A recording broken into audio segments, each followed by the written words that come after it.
All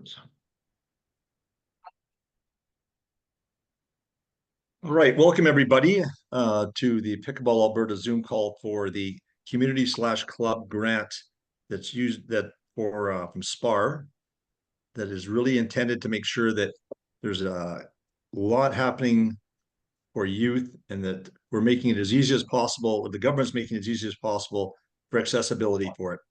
What I've done is I put together a PowerPoint presentation and I'll start that, but has anybody got any questions before we start here? Because what I'll probably do is we want to go through each of the slides and then we'll have questions after every slide. But does anybody have any questions now before we get started? Excellent. Hearing none, I will start up the screen here.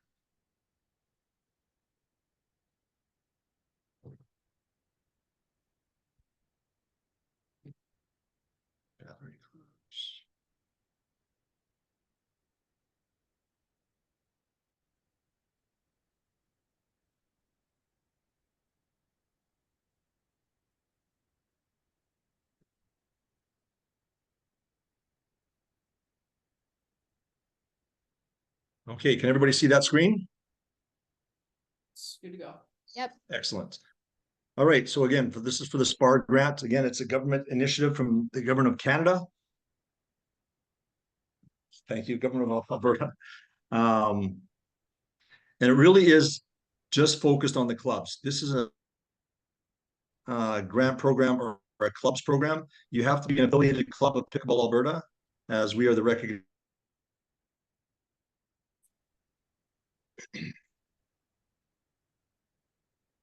So we have almost 40 clubs here that we've listed. Great. From border to border to border, we've got a great group of clubs and great strength across our province. All right. So the funding approach.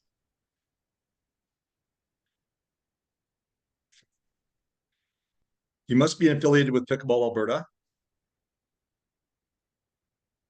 The grants are up to $25,000 for 1 year. The project or program must be completed within 12 months after receiving funding. So the time starts when you're accepted with your funding. Eligible programs. 1 second here, I got a few more people wanting to come in here.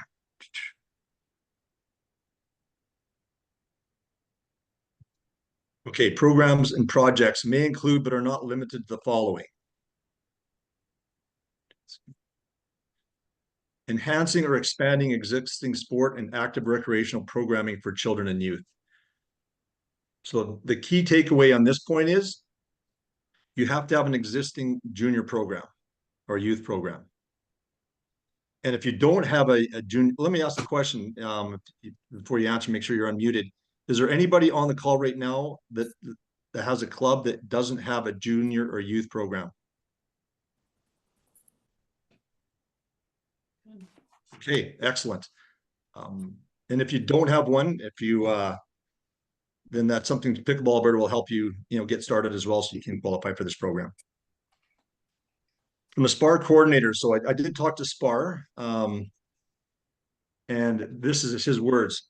As discussed, like in an email he sent, as discussed, if your clubs are looking to make an application for the grant, then I suggest please ensure that club applications are unique. For example, the coaching, the facility rental, the program expansion for underrepresented populations and for equipment, and are looking at funding different types of projects that will meet with the overall grant purpose. So what Pickleball Alberta, what we'll do here for you is we do want to set up some templates that we can help you. Okay, maybe just mute yourself there. I notice you're coming in and out. Thank you.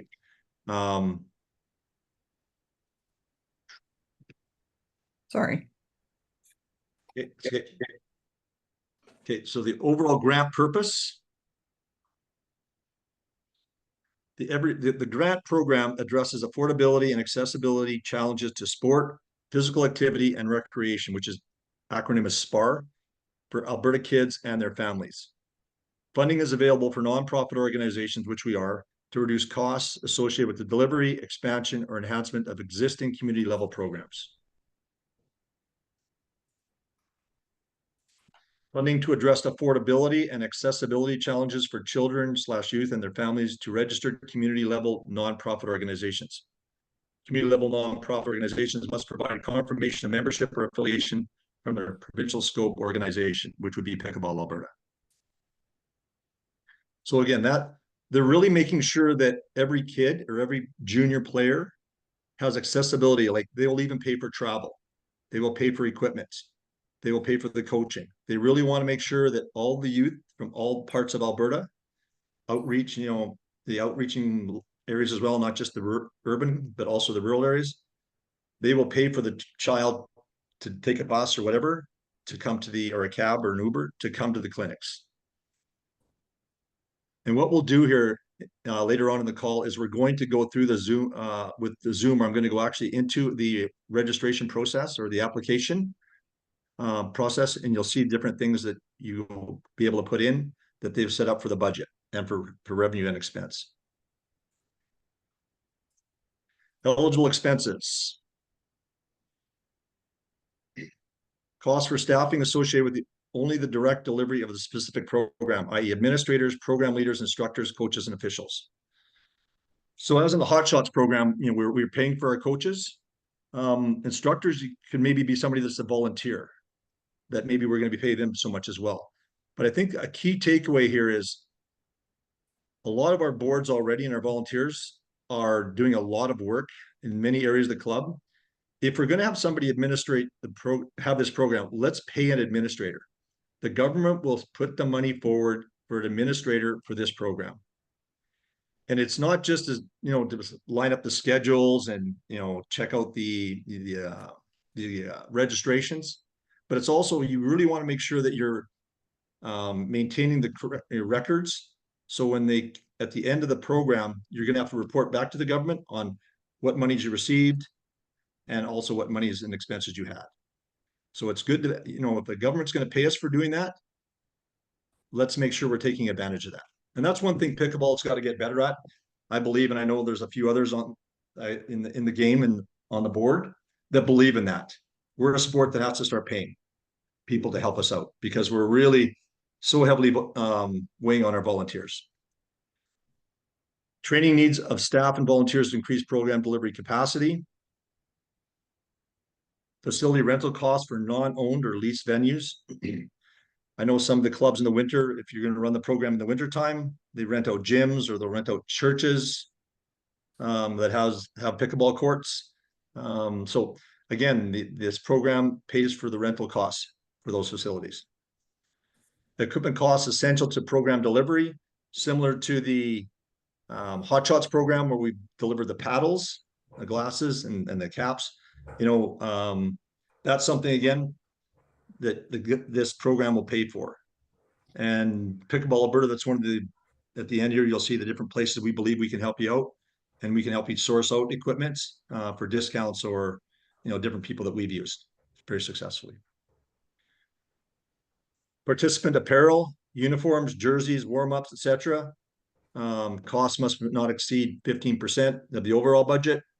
So maybe you want to have shirts with your club logo on it, saying your youth program.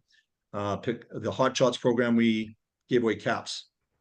Not gave away, but we include caps with the registration cost.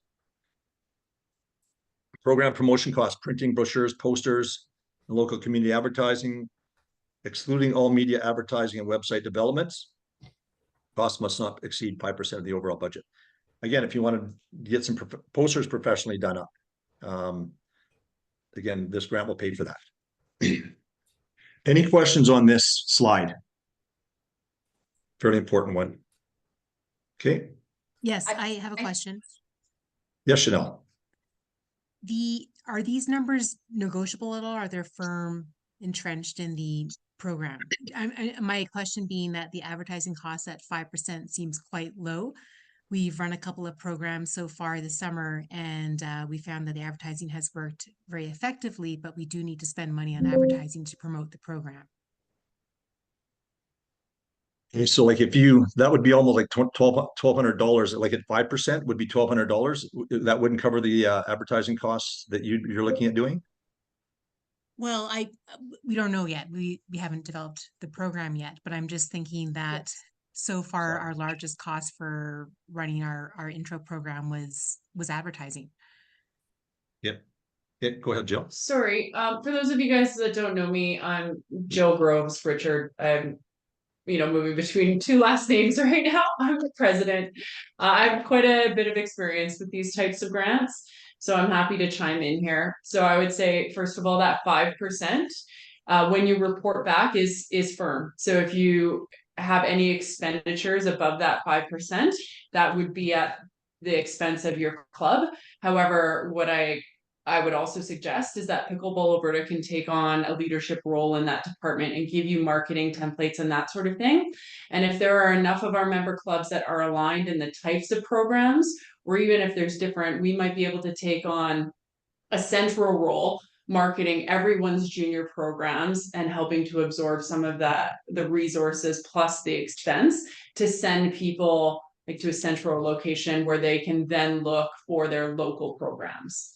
So, and then as well, we can help provide some strategies on the types of marketing that are really effective, like Facebook marketing and those sorts of things, and give you a lot of templates that you can customize to help reduce some of those costs. I appreciate that. Thank you. Yeah. Good question. Did you, and I should introduce Jill. She's the president of Pickleball Alberta. And she's got an incredible amount of experience with the government programs. She's the one that brought in the HOTSHOTS funding. And she's also been the executive director of Tennis Alberta, the executive director currently of Curling Alberta. So we're very lucky to have her on board here with her expertise and her knowledge. Chanel, if I can just ask. Can I just ask a question about the HOTSHOTS program? I just noticed that you mentioned that as part of the potential coverage. This year that was covered by other grants. So are we seeing that we should all be including that as future grants, as part of the future grants, so that we can continue to offer something like the HOTSHOTS in our programs, or would that be something separate outside of this grant? Maybe what I'll ask is when you come onto the Zoom, maybe say your name and also what club you're with. So what club are you with, Maureen? Yeah, sorry about that. I'm in Medicine Hat, Southern Alberta. Okay, perfect. Okay, so you were asked, do you know the answer to the question? Fire. So Jill's got the answer for you. So the grant is structured. We, as the provincial organization, were approved for a 2-year cycle. And so within that application, our target was to hit up to half of our member clubs in the first year, and then the second and the half in year 2. And so if that was your existing youth program, then you could utilize this grant to continue, right? So that would count towards it. So that's the short answer. Does that answer your question? Yep, for sure. Thank you. Yeah. And Chanel, question. Yeah, really good. Both are very good questions. And Chanel, can I get what club you were from? Yeah, sorry. Calgary Pickleball Club. Calgary, cool. And you said that you were doing some advertising that was successful?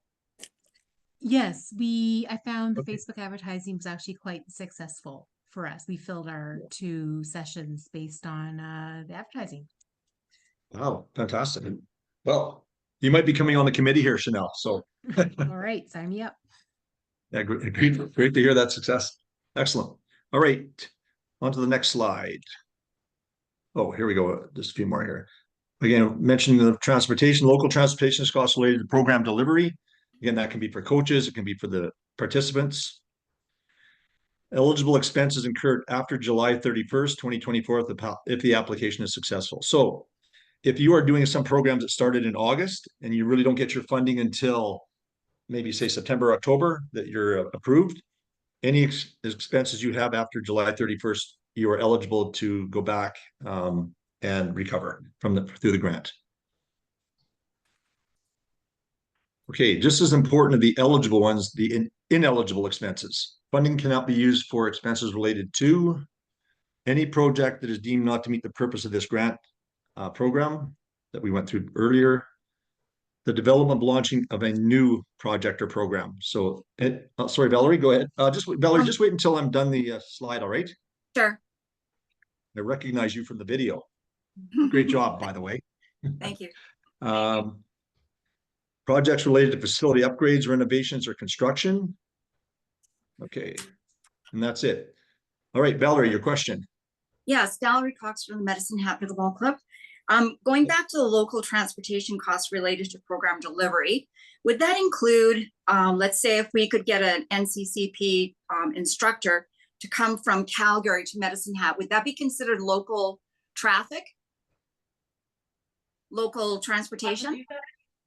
So that would come under instructor expenses. What transportation really means in this sense is getting participants to and from your facilities. Okay, so that's to the participants. Okay. Yeah. Thank you. Good. Thanks, Valerie. Thank you. All right, next slide. Club's capacity to manage the grants.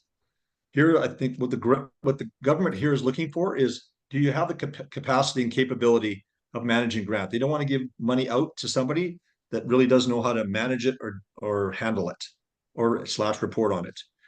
So the club must demonstrate its ability to execute the project by providing background history on existing programs. Like, for example, if your club did the HOTSHOTS program, that's an automatic. Anybody that's done other youth junior programs, even probably doing tournaments, running tournaments, that would be an existing program. Experience delivering safe and welcoming sports, physical activity, and recreation programming, which I think I'd say not 100% of our clubs do. Organization's mission, purpose, size, representation, years in operation, and community support. And I believe you have to have been running for 1 year. Reading through the grant, I believe you have to have been in operation for 1 year. And again, that doesn't necessarily mean you have to be affiliated. For some clubs that were affiliated maybe last year, if you were running before us, that's fine. Yeah. Demonstrating the organization's sustainability through financial stability and operational history. Demonstrating that the organization can complete the entire project, i.e. example, your leadership, board, and management. So as long as we have a legacy, and I think that's where that 1 year again comes in. Again, all our clubs, I'm sure, check that box. Program readiness, including the availability of resources, human and financial, to carry out the program. And again, all the clubs, you're a part. Pickleball Alberta is your partner in this. We are your partner. So when you talk about resources, like we have our board, we have our certified coaches, which are over 100 now. That's a pool that you can draw upon.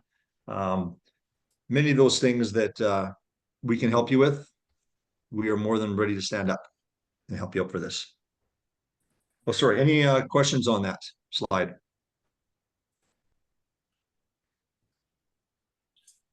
All right. Hearing none. How to apply. So this is the link. Again, I put it in a couple emails, but I will again send out the link to this video and this link to all the club contacts in Alberta that are affiliated with us. When you click on the link, this screen will appear. So on the left-hand side, you have major event grant program. The one we're looking for is the 2024 Every Kid Can Play community program. Let me just move my screen here.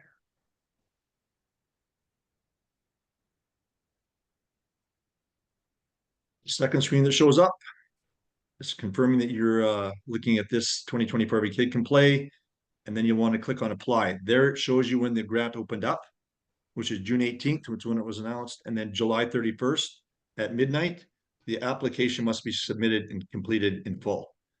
That's a really important date, which is, as well, not too far away from here. The next screen is your start screen.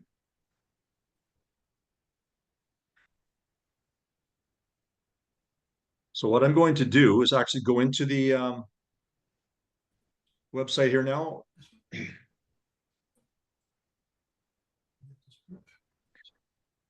And since I've already got it set up, just in the interest of time, I'm going to just press continue on this. So Every Kid Can Play.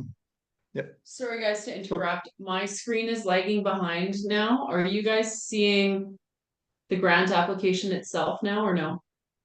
No, Okay, 1 second here. Let me share. Try this different way. Thanks, Jill. There we go. Okay, does everyone see that one now then? yes, Okay, I go back here. Okay, so because I've already gone through it, in the interest of time, I filled in a lot of the fields. So I'm actually going back to continue editing. So like, it's not like you have to do this in one pass, in one evening or in one day. So you can come back the next day, you click on it, and just move things around here.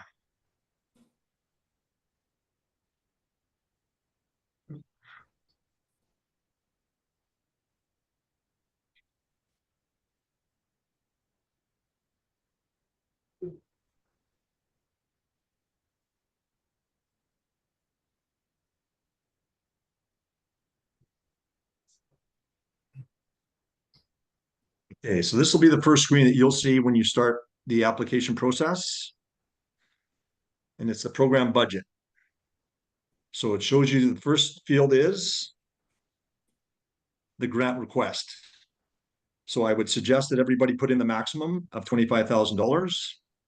And then the status, you've got two, you got pending or confirmed. Obviously, we're not confirmed that we have $25,000. And any comments are on the right-hand side.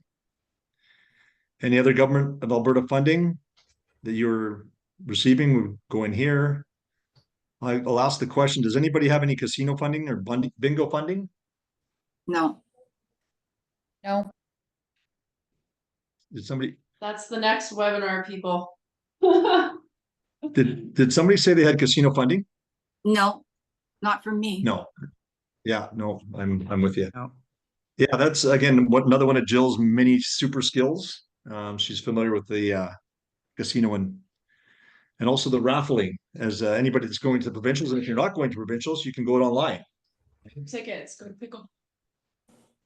Right up top, buy your tickets. There you go. Selfless plug. Yeah. It's going back into the clubs and juniors. So proceeds, just like when you buy your tickets for the Oilers, because we know there are no Flames fans here, it goes back into grassroots. Says the diehard Oiler fan. Okay. Municipal grant funding, charitable organization funding. Again, you'd put any amounts in here, whether it's confirmed or pending. Sponsorship. Obviously, the government would like to see that you are also trying to get more than just money from the government. If you can do this as well, it would really help your cause in getting a successful grant application. In this example, you got co-op providing snacks and water for $500. Even anything in there would be beneficial to the success of the grant application. Program project registration fees. So as we know, the HOTSHOTS program, it was $75 for a registration fee. Let's just put in $25 there. Pending. Again, it probably would depend whether the club wants to absorb all the costs, or if you want to be including a paddle with the registration cost, like we did with the HOTSHOTS.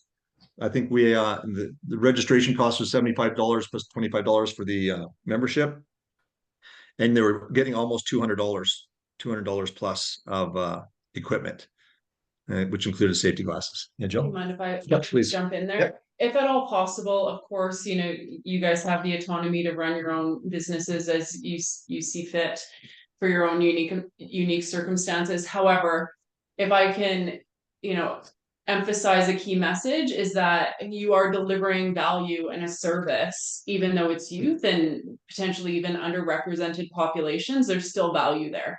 So if at all appropriate, I would encourage that there is a fee associated with your programming it. People are more likely to show up. People are more likely to perceive that they're also receiving value.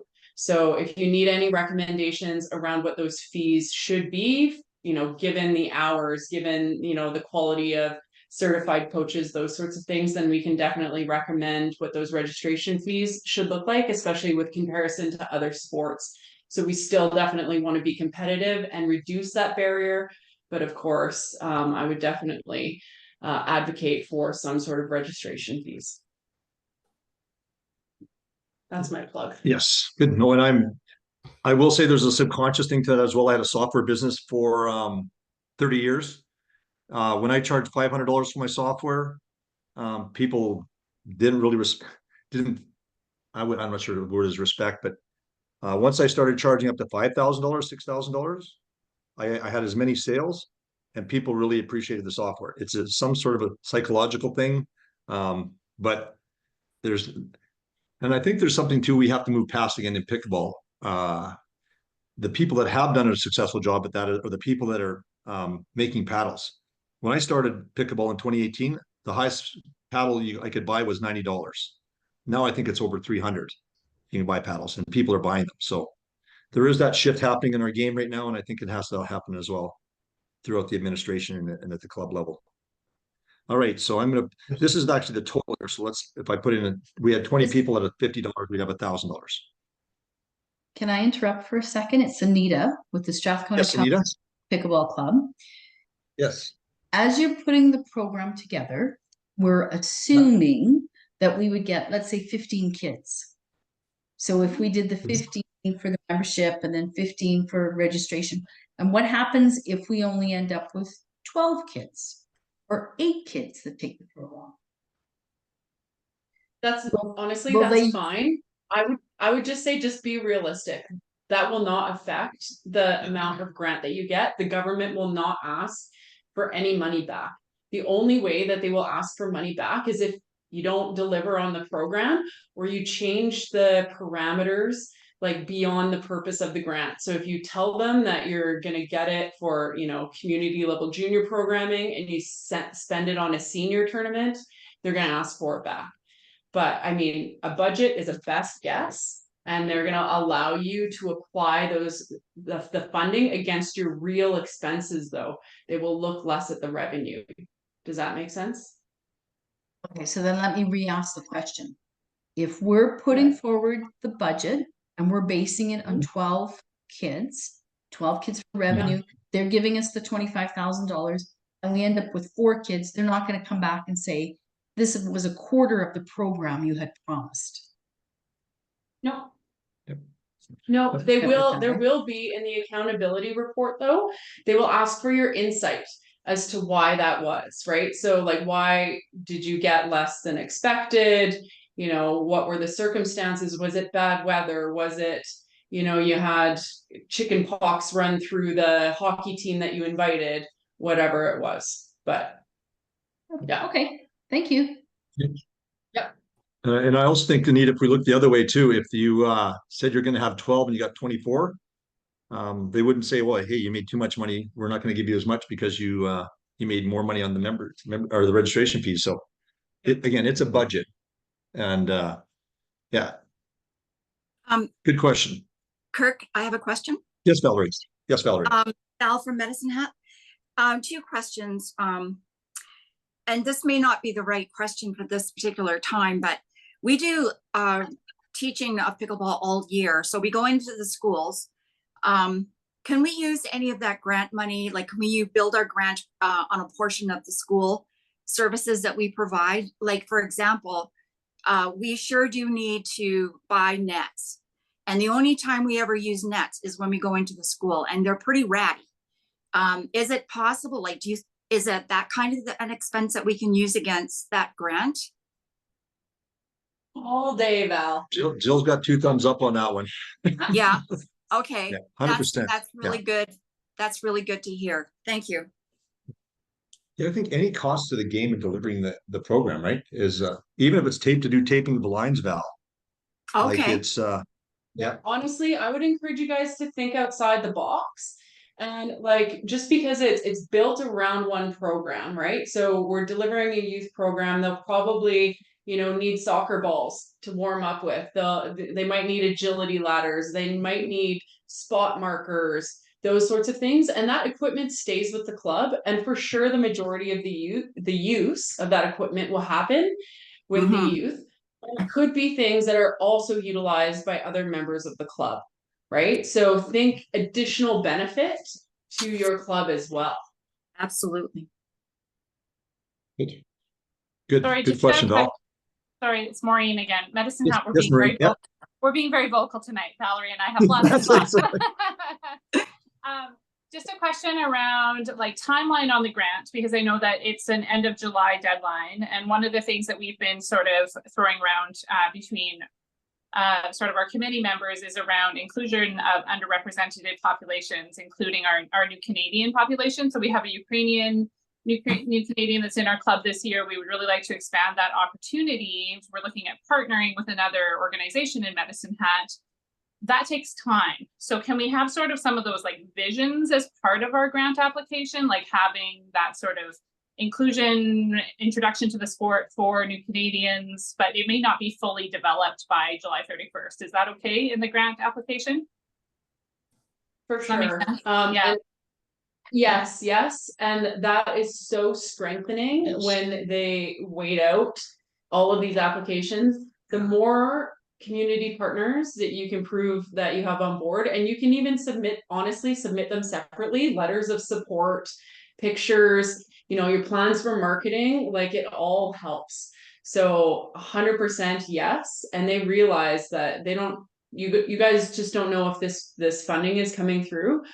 I would say, we can check in on the grant applications. We can even submit them in advance to get feedback, right? So if it doesn't totally align, like these grant coordinators are amazing and they will say, you got a 50-50 here. Or if it's a 100, and it can give you you can at least somewhat gauge how much you invest, at least on the human resource time, to prepare to launch this grant. That being said, it is the government, and you don't know what the timeline is as well. So there is inherent risk, and I definitely cannot overpromise. We hit the ground running with our Every Kid Can Play grant this year. It was less than ideal planning, but I mean, is the nature of the beast. Yeah. Perfect. Thank you. Thank you. Thank you. Good question. Yeah, and I think a real good takeaway there, I believe it was Maureen, is like, yeah, the more partners, like whether it's schools or hockey teams that Jill mentioned, or church groups, Indigenous groups, like anybody that you can be partnering with, just really, really strengthens your proposal, your grant application, and makes it stand out from somebody that isn't doing that. I think that's really a good point that you brought there forward, Maureen. Yeah. Okay. Other comments. Sorry, this one here is a duplicate. I'm gonna take that out now.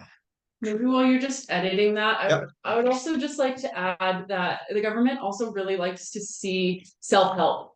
So if there's any way that you can frame support from the club itself, and so like if you are a facility that owns its own courts, you can still show that you are donating that court time and assign a value to it, right? So that you're not just coming to government with open hands.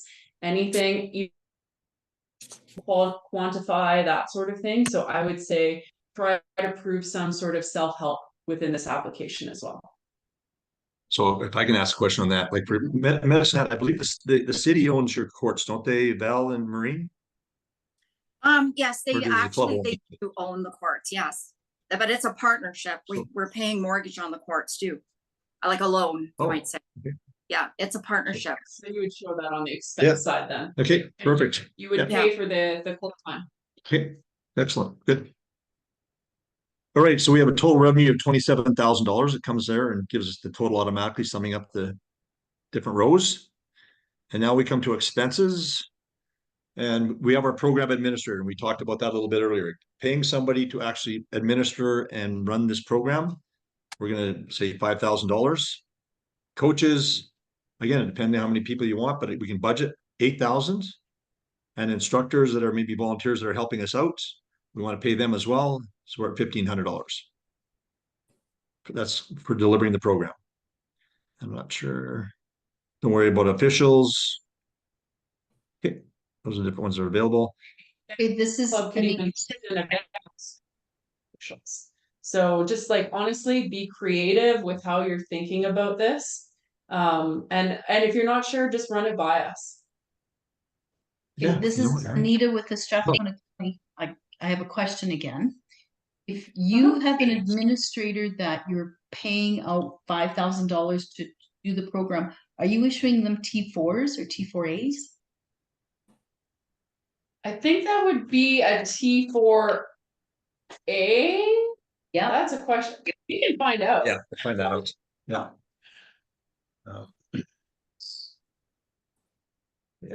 I think it would depend on the nature of what else that person was doing. Yeah, because it's also like the coaches. We don't send out T4 for coaches. Well, we should if it's over $500 though. Yep, if it's over Okay. 500, you All right. should be issuing one. It's we can answer that question. for Yeah, you know what? I will put that, I'll write that question down in the email that I send out to everybody. I'll have the answer there for you. All right, Anita? I think was it Anita who asked that question? Yep, thank you. Yep. Really good question. Yeah. So just a couple questions, Chanel from Calgary. Chanel. Yes. That expenses, that's where you would include something like equipment as well. You got it. Yeah, it's Okay. just you'll see it down here. Yeah. Okay. Second. This here is particular for the Oh, staffing expenses. I see. Okay. Yeah. And then just Okay. a question in terms of the program as a whole, is there a max budget for it? So say, for example, there's 15 HOTSHOTS programs right now this year. Can all 15 apply and conceivably receive the grant funding, or is there a limit? I'm not sure what the pool is. All the government is responsible to divide among all of the applicants. So for sure, this isn't a guarantee. That's why I would apply for the max as well. I'm not sure if I totally read your question 100%, but like if you had a program and the projected expenses were $100,000, you could still apply for the 25 as well. So don't limit yourself to the 25 if you have the means to go above and beyond as well.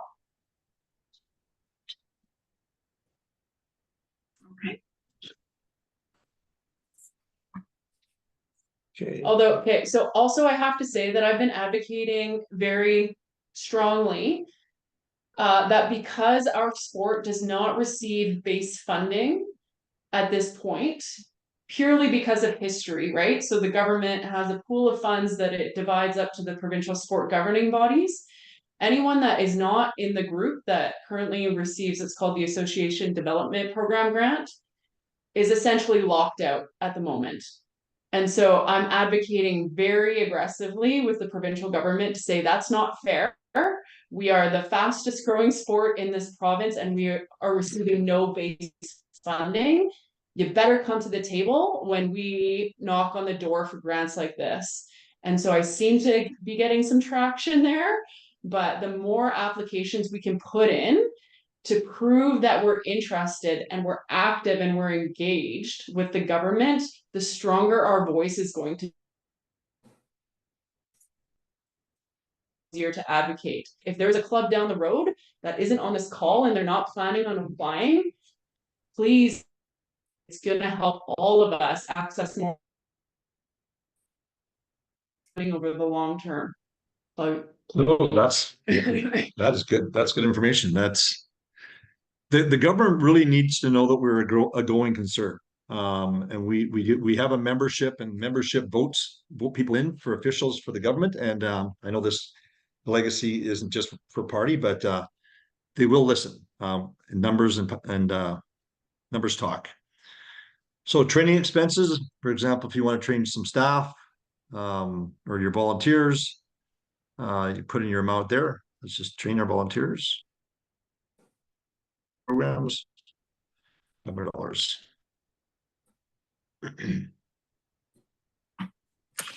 The one you're asking about was facility rental expenses. So here we got gym rental, total amount for the program, $5,000. Going in a church, or maybe you're doing your club courts, you put those in there with the amount. So here are the notes is to be done over the winter at Living Hills School Gym. This is an example. Equipment expenses. $1,200. Glasses $500. And again, Pickleball Alberta can help you source this. We're working with Poach, and they've given us a great deal. Like, so premium paddles, all the people that are regardless up, for $55 a piece, and they're well over $100 paddle.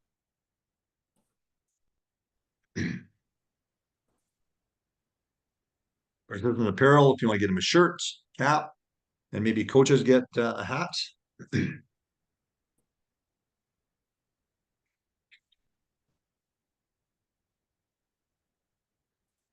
Posters, say $1,000. So this is your promotions. Brochures. Please don't spend a lot of money on posters. They just don't work in the same way as other means. If at all possible, we'll host another webinar on marketing. A poster can also be a digital poster. Correct. Yeah. Good Yeah. points. Yes. And again, this is maybe have them professionally done. If I know a lot of people that have people at the clubs that are very good at doing promotional things, but I know, like for example, the HOTSHOTS program, we paid a professional to do the logo, and it was the brand, and it's a very successful brand and very, very noticeable now, and it has its own identity. So it's not bad to spend some money on professionals sometimes. Transportation costs for coaches, kids transportation. Well, what does that mean? Kids transportation. This is Dean from Camrose. Norway, Dean, they'll actually What's that? program is available in Norway to Camrose to take the program. The most favorable, you're right. I'm fairly certain that they will do that. But like, think busing, right? So from the school to the courts, from a church, from a whatever event, or if you partner with another, from the courts in the same day, if you create that type of partnership. Okay. Is there something in particular, Dean, you're thinking of? Well, no, not exactly. I mean, my grandson goes to golf lessons, and they have a bus that takes them out. So I assume it'd be the same idea as that after Yes. school. Yeah. Okay. I think that's really important as well when we think about neighborhoods with high concentrations of actually hire a bus and they'll whip through the neighborhood and pick up all the kids, or if there's a center that welcomes new Canadians, this grant would be very successful providing transportation from organizations. Okay, thank you. Good. Thanks, Dean. So there we've got a total of program expenses is 26,900. Again, that's 1-to-1 with a grant allotment. So we have a surplus of $2,900. Or is it? Sure. Actually, let's back up here. It was our revenue. Total revenue was 27,000. Our total expenses was 26,900. Wow, $100. That's pretty good. Then anything else on that, Jill? No. Okay, good. All right, then it asks for you to upload your organization's last financial statements as a PDF. Is there any other information relative to your Every Kid Can Play application that you wish to share? Here again, it's carte blanche. You really want to make sure, well, again, we'll talk a little bit more in key messaging that we're going to get through at the end, but things that you really want to make sure you're touching on, certain points for this. And I go next.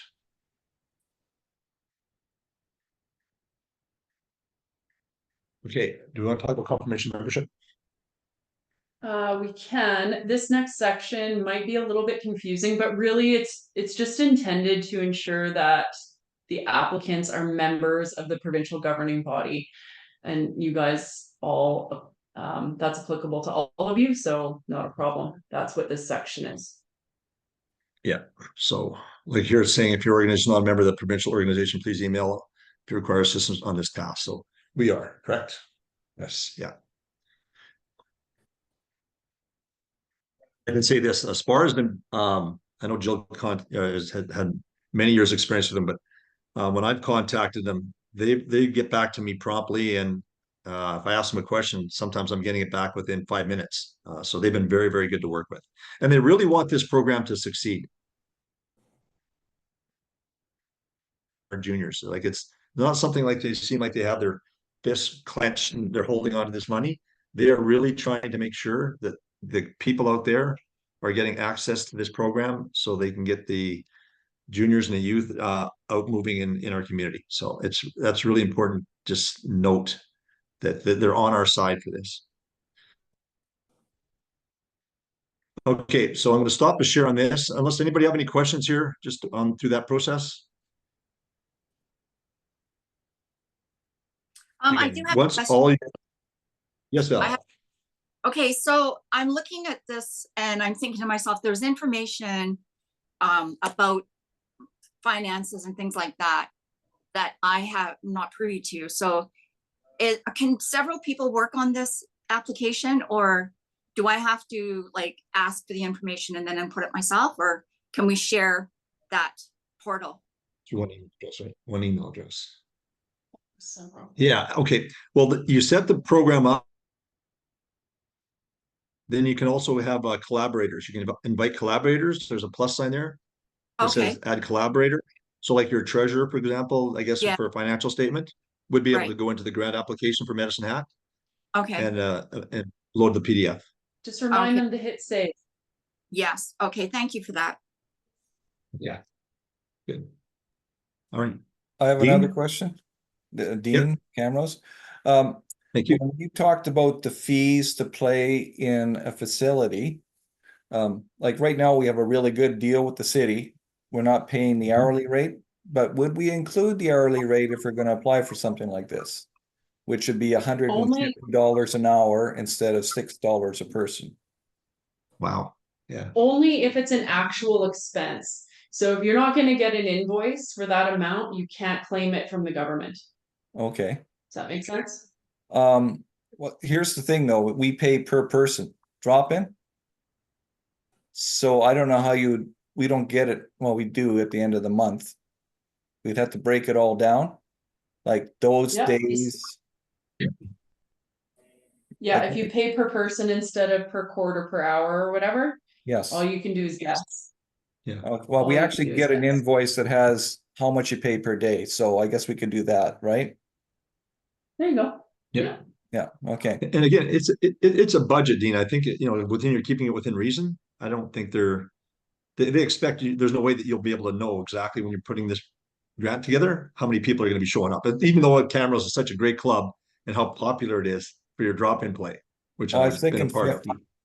I was really thinking 50 kids. Yeah. So, Yeah. Perfect. Yep. I think the most important thing to keep in mind especially as you're building the expense side of your budget, is that you have to be able to provide proof that you spent, like, let's say you get the max amount of 25,000, you have to be able to prove $25,000 of eligible expenses in order not to owe the government the difference. oh, Makes so you can't just have a fictional budget. It has to be a real budget. No, for sure not. But a budget is always just a best. Yeah, I know budget is Yeah. based on past experience, right? So yeah, For sure. And future projections. Yeah. yeah. Okay, good. Thanks. Okay, then Thanks, Dean. this is Anita from Strathcona County again. I'm going back Yeah. to my original question then. If I'm budgeting for 16 youth, but only 4 show up, I'm not going to have expenses for 16 youth. So we will Right. have to pay back all those funds. So then I would spend more on equipment. Like, honestly, like that's how. So I mean, you have to find, as long as you don't want to pay any back, you got to find a way to. So if you have like fewer participants than you projected and you don't need as many courts, either go get put fewer people on the courts. Like, you just don't want to be paying the money back. Like, that's why, like, keeping an eye on this is a bit of a task. That's what, like, you can come back.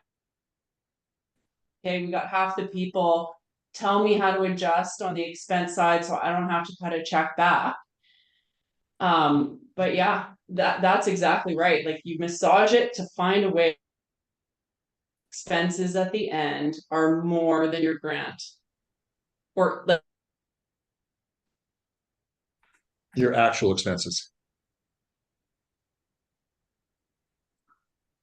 I know, it's not Question. great. Yes, Eileen. Like at St. Albert, we're lucky that we're in 8 schools and the club has already bought the nets.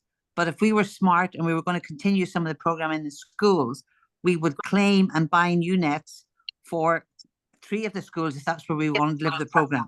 That's a smart way to build up our nets, even though we already have them. Because it cost us to do that outlay, right? Yes. Mhm. Yep. Yeah. Buy balls, buy paddles. Yeah. You're gonna use paddles at, like, make sure that your clubhouse is full. Question: no one's talked about the length of a program because I know we're all in the incubating idea, unless maybe some people have the idea of what you're going to do with the program that you have and how to extend it. There's no timeline, like for example, 12 weeks, 3 months, etc., correct? It's a 1-year program. Within 1 year, yeah. Yeah, Within, but you can do it within the year, but it doesn't, it's not, are you saying it doesn't have to last the year? correct. Yes. You deliver it within that year. Yes. Correct. Thank you. Yeah, from the time you receive the funding, or from July 31st, if you have previous expenses that are eligible. And thank you everybody for asking these questions, because maybe everybody on the call kind of knows them, but other people that are coming onto this call that have been listening to the Zoom link might have that same question. And it's great that we're able to answer that. So I'm sure not just 1 or 2 clubs have them. All right. Any other questions then for the before we move on to back to our PowerPoints? Okay, I'll stop share there and I'll go back to this. Okay.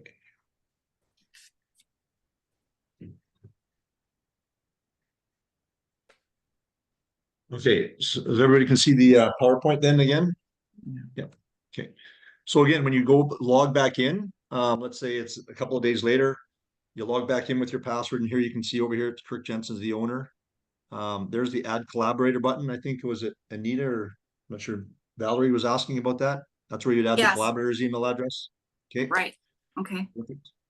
Okay, and so you can see there, it's giving me kind of a, whatever you want to call it, a fuel gauge there. I'm half.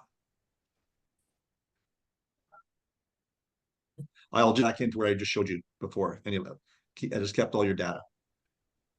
Okay. All right. So again, we really want to stress, Jill's very good at this, that Pickleball Alberta really is here to support you. We really are your partner in this, and we want anything that we can do to help you out, helps everybody else out. So like our NCCP certified coaching, we have over 100 coaches. I think probably now we have probably 35 to 40 level 2s. We have 60 level 1s, and more happening every month. Elsa Wong, our coaching director for Pickleball Alberta, is doing a great job with that. And again, they are going through a very rigorous training program there, and also it helps as well knowing that they've gone through a safety checks. We can help you with equipment sourcing and discounts. Training for the paid program administrator. So that's something we're looking at doing more of as a central pool, is maybe we'll get all the program administrators together and we'll train them on, grant, what's the word? Grants, reporting, reconciliation. Yeah, making sure you're dotting your I's and crossing your T's. So when it comes to the end of that 12 months, it's basically just submitting all the information you've gathered throughout the program. We'll help you as well with the program curriculum. Again, Elsa Wong did a great job with the HOTSHOTS program. So it can be a subset of that. Very professionally done. Marketing materials that we have, and also the event/program registration system. we can help you to set that up. The one we used with HOTSHOTS was through Pickleball Canada, and we've had some interesting learning going through that we can really make sure that we help you out the next time, that some of the growing pains that we went through. Any questions? Yes, Valerie. I do have a concern, like when you said that you have the NCCP coaches, and I recently took my NCCP level 1. I really think that it's an extremely valuable tool. Gives you the coaches a lot more confidence and credibility, and can't say enough of good things that the coaches were amazing. But my concern is that it took me a long time to get on that waiting list. And you know, as education is going to be a big expense that we're going to be drawing on for this grant, will we have the capacity to meet the demand in NCPP coaches? When you say waiting list, Valerie, what waiting list are you talking about? Well, you know, there's only like, usually there's only 4 classes, Yes. Okay. you know, at a time, and they fill up before you can bat an eye. And so you go on a waiting list for the next class that comes up, and you're, you know, lucky if you get in. So if there's only 4 people and there's 20 people that are in per class, let's say, that's 80 people in a matter of half a year. So I don't see how we can do it with only like 8 coaches, 2 per class. Like the capacity is, I'm questioning the capacity to meet the need that we may have. Well, I'll say one thing is that Alberta really leads the way in getting coaches certified. Again, we have over 100 across the province. Unfortunately, it's Tennis Canada. I shouldn't say unfortunately. I take that back. Michael Downey, CEO. You know, we had to partner with Pickleball Canada, had to partner with Tennis Canada. I was part of that agreement, and we have to go through their coaching association in Canada. You understand that the locker room and all that, Valerie? Yes, I understand. And they've only got so much bandwidth to train coaches because they're getting pulled in a lot of different directions. So I know it's a great problem to have is we got so much demand. But again, we have a lot of coaches, and I know we are constantly lobbying to get more clinics here. I can tell you that with Tennis Canada, and they know how successful our program is here. They know when they have a clinic, it fills up immediately. We've actually got people that, not that we can't really prevent it, but people come from BC because we have more here than they have in BC. So we have people coming from BC to take our clinics. But I'm not sure if we can, like, we do everything that we can to lobby to get as many clinics here, Valerie, as possible. Right. Anything else, Jill? Like, I think your concern is valid. Like, I mean, with all the respect, regardless of the reasons why, if that's the circumstance, then let's deal with it. So I think that's a conversation we can have offline. And if you're like, we would love your club to apply. If capacity is the issue, let's figure it out. I just, you know, if we could take it offline. Ideally, what I'm going to ask for is that an NCCP coach come to Medicine Hat and do the clinic in our facility, because we want to educate as many coaches as we can.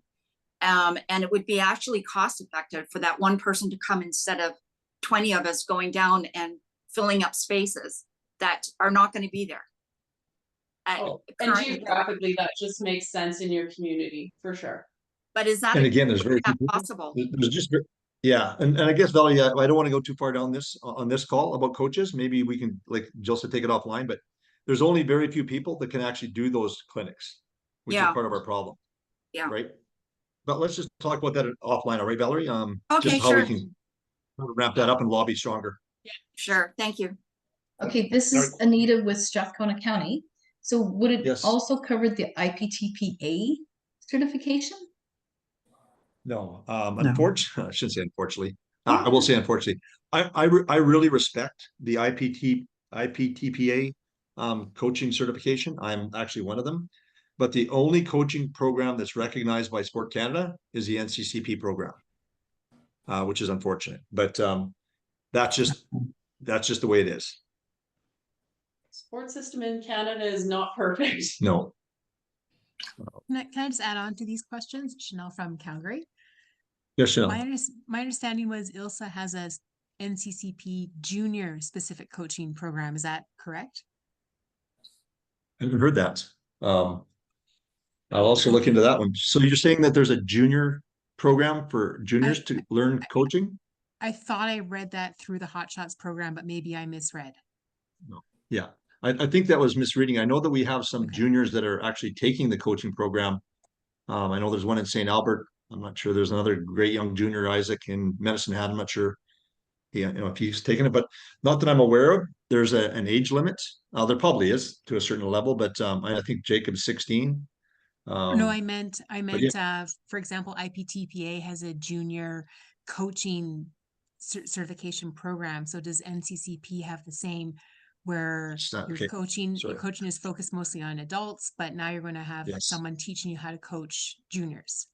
So the Yes. drills, the Sorry, games, things like that. Yeah, sorry, I misunderstood your question. Yeah, no, NCCP does not have a junior stream in their coaching program yet, as of now. Oh, okay. Disappointingly, but hopefully in time, because I do know the IPTPA does have one, a good one, in fact. Could Pickleball Alberta then be the hub for all the clubs to kind of come together for ideas and different drills and things like that, instead of searching all over the internet? That's a great idea. Yeah, to have a resource. Yeah, I'll make that note. On our YouTube channel. Yeah, even if that, yeah, that's a great resource. I can tell you that as coaching hockey for 15 years, all the way through, the coaches are the greatest thieves, because we get a lot of different drills from a lot of different parts of the program, the internet. So once you can kind of get a pool, everybody gets together, and even allow other people to give us links, and we'll put it up there for us. That'd be a great idea. Yep. Say something? Sorry, Yes. I know. Yes, I know. yeah. But just to speak to that question that the lady raised about some ideas about junior coaching. Actually, the NCCP instructors does share a resource that Markham, Ontario has, and they've adopted that curriculum that they use in the school for pickleball teaching for their kids. And they've shared that and use it for different things like lesson plans. And I do believe the HOTSHOTS has used the same resource. Yep. So if you've taken the HOTSHOTS, if you've had the HOTSHOTS, you should be aware of that. And the resource is amazing. It's really, really good. Yes. Mm-hmm. Yeah, I can tell you, I know Jim Parrott, who was actually one of the people that got, it was $100,000 grant they got from the Trillium program with the province of Ontario. And that's a first class. You're right, Valerie. And that's another link that I will put out there. It has video links. Is that the one that has video links and it's got a curriculum and everything? Link, yeah, so that you can actually go to YouTube videos that are specific for kids, and like just little short ones about third shot drop, different, shots and whatnot. Yeah, it's really good. Very good. Super. Really good point. Thanks. We're going to chat here. Okay, sorry, from Chanel. Sorry, can you repeat where this resource is in Markham? I will send that link out. And again, I've talked to the president of Pickleball Ontario to share that with us. I know they paid a lot of money for that, and they are more than welcome to share. One thing I have to say about the different provinces across the country, we do share a lot of ideas and thoughts. And this is one that's a great resource. And I actually think we used it when we applied for our grant for the HOTSHOTS program with the government, because it was compelling. Yeah. Amazing. Okay, good. Thanks. So yeah, I will send that link out as well with the email. You're gonna have a number of links coming for this and answers to questions. So all good. Okay, moving forward. Key messages. Again, Pickleball Alberta, we are here to help. We're your partner. Use our resources. Utilize the different templates that we're going to have. Attempt to maximize your budget.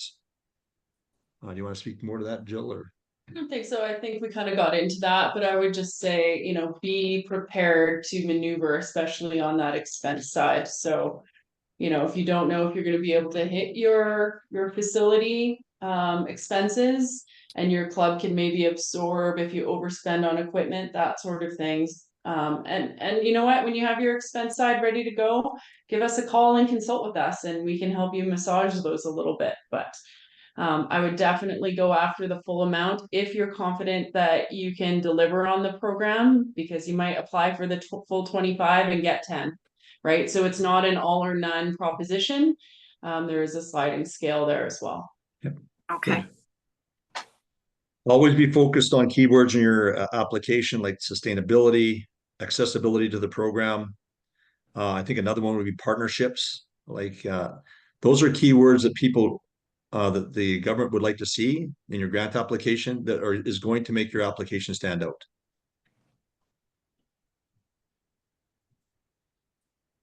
Summary for future reference, I'll be putting this Zoom call video up on our PATV YouTube channel, Pickleball Alberta TV, and I'll be putting it underneath events. Again, I will be sending you the link for it.